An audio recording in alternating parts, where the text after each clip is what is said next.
Gabonais, Gabonaises, très chers compatriotes, encore une fois, je suis très heureux de me tenir debout, pas debout, mais cette fois-ci assis devant vous. C'est dimanche, c'est la journée que le Seigneur a faite, alors nous allons nous réjouir et être heureux en ce jour. Il est important pour chacun de nous de savoir que lorsque Dieu a créé les poissons, il s'est adressé directement à la mer. Voilà pourquoi les poissons ne peuvent exister et avoir leur raison d'être que dans l'eau. Lorsqu'il a créé la nature, les plantes, les arbres, il s'est adressé à la terre. Voilà pourquoi l'arbre ne peut pas vivre sans la terre et il s'enracine dans la terre pour pouvoir s'épanouir. Lorsqu'il a créé les étoiles, il s'est adressé aux cieux. Voilà pourquoi que les étoiles ne peuvent briller que dans les cieux. Et il est important de savoir aussi que quand il nous a créés, nous, les hommes, il s'est adressé à lui-même. Donc pour que nous puissions vivre une vie décente, une vie qui est bénie, une vie qui est remplie de bénédictions, il nous faut absolument être connecté à Dieu. Aujourd'hui, ce que j'ai dans mon cœur et que j'aimerais pouvoir partager avec la majorité d'entre vous, c'est à propos de Sodome et Gomorrhe. Sodome et Gomorrhe étaient deux villes qui apparemment étaient des villes qui prospéraient. Mais ces deux villes avaient un sérieux problème. C'est que les hommes et les femmes de cette ville étaient méchants.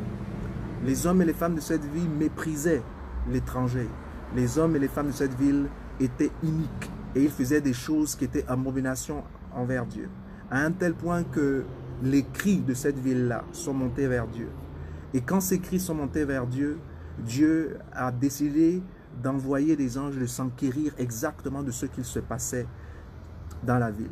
Et bien entendu, puisque Dieu ne veut pas faire des choses sans avertir ses serviteurs, il s'est adressé à Abraham. Et avec Abraham, ils ont discuté. Abraham a donc plaidé la cause de Sodome et Gomorrhe. Et ce qui est marrant dans cette histoire-là, c'est qu'il commence avec une cinquantaine de personnes. Donc en d'autres termes, Dieu est en train de dire que s'il pouvait trouver seulement 50 personnes justes dans Sodome et Gomorrhe, il épargnerait la ville.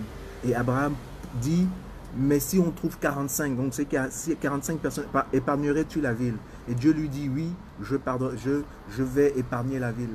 Ils sont descendus jusqu'à 30 et Dieu a dit oui, qu'il allait épargner la ville. Et ils se sont mis d'accord sur au moins 10 personnes. Et donc Dieu a envoyé des anges à Sodome et Gomorrhe. Et quand ces gens sont arrivés à Sodome, il s'est passé quelque chose d'assez extraordinaire. Les hommes qui ont vu ces anges rentrer dans la maison de Lot ont décidé qu'ils voulaient avoir un contact avec Lot. Ils voulaient avoir un contact direct avec Lot. Ils voulaient, avec Lot et les gens qui étaient rentrés dans la maison de Lot. Et donc, quand ils l'ont fait, ceux qui sont passés, ils voulaient absolument violer et mépriser, en fait, les serviteurs de Dieu qui étaient rentrés dans la maison de Lot. Et Lot a dit, ces hommes sont venus dans ma maison sous ma protection. Et puisqu'ils sont sous ma protection, je ne peux pas vous permettre de faire ce que vous voulez faire avec eux. Et il a même proposé ces filles qui étaient vierges, etc. Mais ces hommes ont refusé. Et les anges ont frappé d'aveuglement.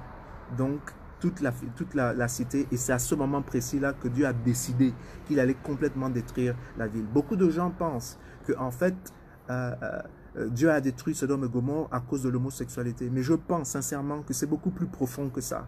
Je pense que Dieu a détruit Sodome et Gomorrhe parce que dans cette ville-là, on ne traitait pas l'étranger bien. Parce que dans cette ville-là, des hommes et des femmes vivaient de manière inique. Et ce n'est pas seulement parce qu'il y avait l'homosexualité. Quand bien même, je considère que l'homosexualité est une abomination. Mais je crois aussi que les gens étaient iniques, foncièrement iniques. C'est-à-dire qu'ils méprisaient le pauvre. Les pauvres, ils faisaient du mal à ceux qui étaient pauvres. Et par conséquent, Dieu a voulu donc détruire complètement la ville. Et en détruisant la ville, il s'est assuré d'abord que Lot et ses filles et sa femme puissent sortir de cet endroit avant qu'il détruise la ville avec le feu et le sulfure. Pourquoi je parle de cette histoire? Pour tout simplement vous dire qu'aujourd'hui, il est important que dans chaque nation, dans chaque nation, je suis convaincu aujourd'hui que Dieu épargne certaines villes, pas tout simplement parce qu'il y a des hommes et des femmes qui prient, tout simplement parce qu'il y a des hommes et des femmes qui sont intègres, des hommes et des femmes qui invoquent le nom de Dieu. Et à chaque fois que ces hommes ou ces femmes sont retirés de la scène, il peut s'abattre toutes sortes de calamités sur ces villes-là. Voilà pourquoi il est important de ne pas mépriser les oins de l'Éternel. Il est important de ne pas mépriser les hommes et les femmes qui sincèrement sont non seulement intègres, mais qui aussi aiment Dieu et invoquent le nom de Dieu. La Bible dit que ce que Dieu lui-même a oint, nul ne peut maudire. Donc il ne faut pas chercher des problèmes à des hommes et des femmes qui n'ont rien fait que d'invoquer le nom de Dieu. Et il est bon dans une nation qu'on ait des hommes et des femmes qui craignent Dieu.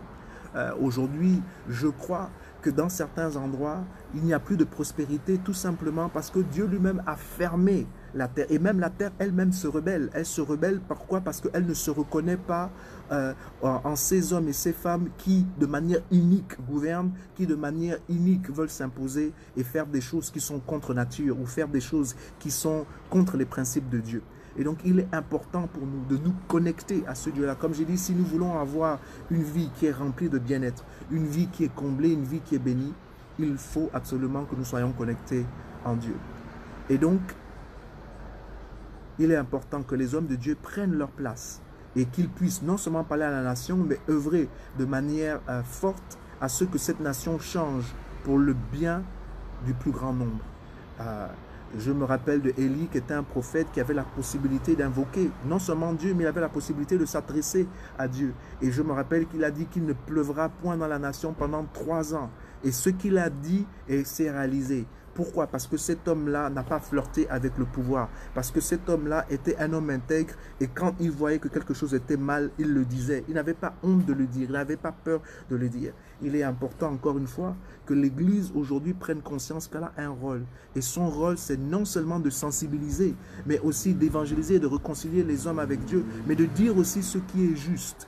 Et pour dire ce qui est juste, il faut s'assurer que nous-mêmes, on est juste. Il faut qu'on s'assure que nous-mêmes, nous soyons des hommes et des femmes d'intégrité. La Bible dit que si nous mettons notre confiance en lui, nous ne serons jamais déçus. La Bible est claire que si nous mettons notre confiance en Dieu, l'ennemi ne triomphera jamais contre nous. Et donc, je voudrais rappeler encore une fois, sensibiliser encore une fois les chrétiens en leur disant que nous avons une responsabilité. Et notre responsabilité, c'est d'être des hommes et des femmes justes, de marcher humblement devant notre Dieu et d'invoquer Dieu pour notre nation. Oui, la pluie et le soleil brillent sur les justes et les injustes, mais il est important de savoir que lorsque Dieu enlève son Église, que lorsque Dieu retire ces gens d'une nation, cette nation-là est dans des sérieux problèmes. La Bible dit que non seulement la justice exalte une nation, mais que quand les gens qui gouvernent craignent Dieu et agissent selon les principes et les préceptes de Dieu, la ville, la cité, le pays est en joie. Mais lorsque le méchant règne, lorsque le méchant gouverne, le pays est en pleurs et le peuple est en pleurs et le peuple vit dans le malheur et dans la souffrance. Donc, peuple gabonais, encore une fois, j'aimerais vous rappeler que lorsque Dieu a créé l'homme, il l'a créé en s'adressant à lui-même. Il a dit, créons l'homme à notre image. Par conséquent, si nous voulons avoir la paix, si nous voulons vivre de manière décente, si nous voulons avoir le repos dans ce monde qui est tumultueux, il est important pour nous de nous reposer en Dieu. Que Dieu bénisse le Gabon, que Dieu vous bénisse et que Dieu veille sur notre monde. Et encore une fois, merci beaucoup de m'avoir écouté.